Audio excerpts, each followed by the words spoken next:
Greetings, YouTube. Anyone who follows my channel for any period of time knows I love data.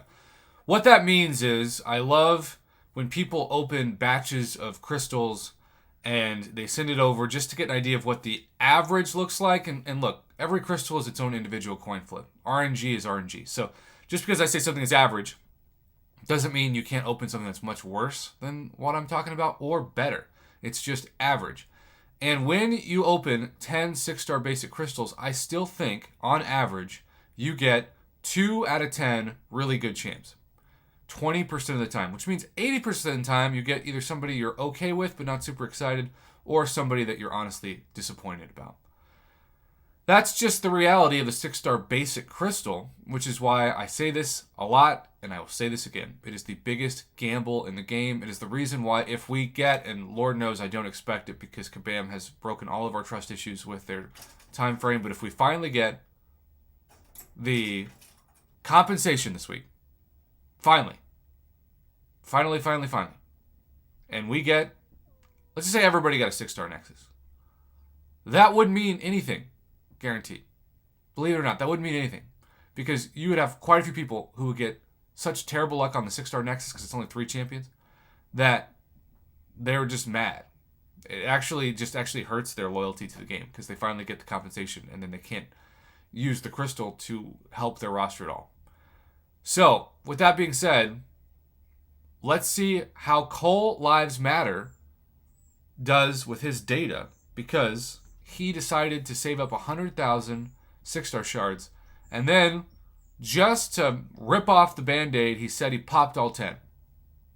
And I am very excited about that, because that is a quick video and awesome data in one. Both in one.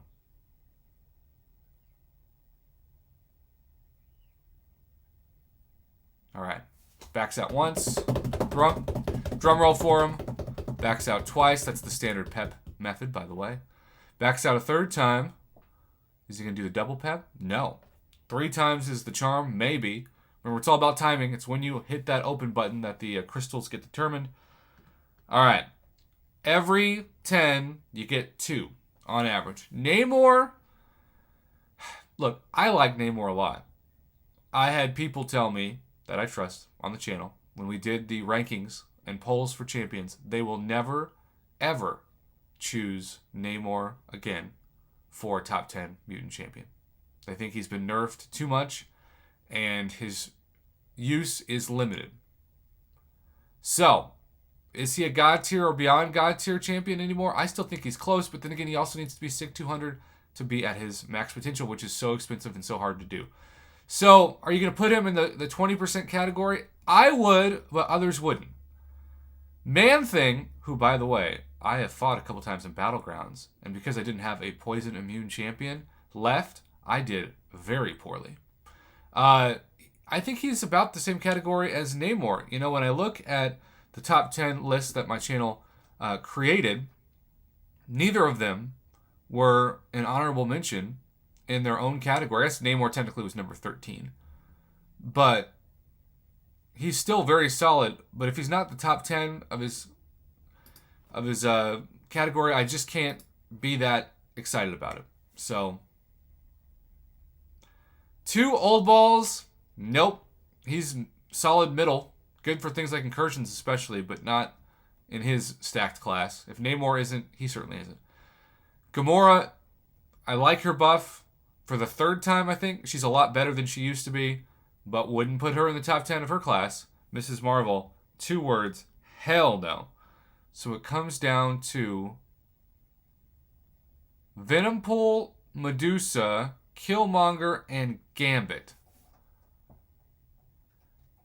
Some of you have sworn to me, especially somebody like Evan Peterson, shout out to Evan, that Venompool is a top 10 Cosmic Champion, and we should get very excited about him.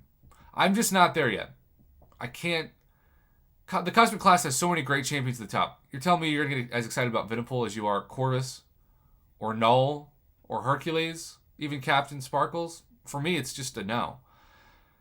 So, does this pass the 20% data mark? I mean, Killmonger, which is also a really good defender in Battlegrounds, especially if you don't have somebody like Archangel to counter him.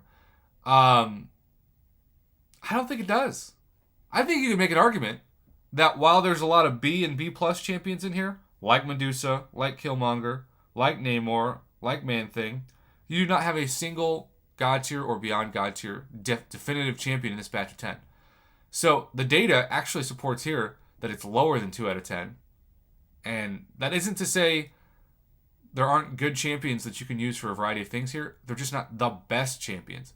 And when you open a 6-star crystal or any crystal, you're hoping to get the best champion. That's why we play this game. That's why RNGesus saves you less than 20% of the time that RNGeudis will betray you. Thank you, Coal Lives Matter, for the data. This was really fascinating and, at least on my end, disappointing. I would give this opening a C-. Is that too harsh? Let me know what grade you give it in the comments below.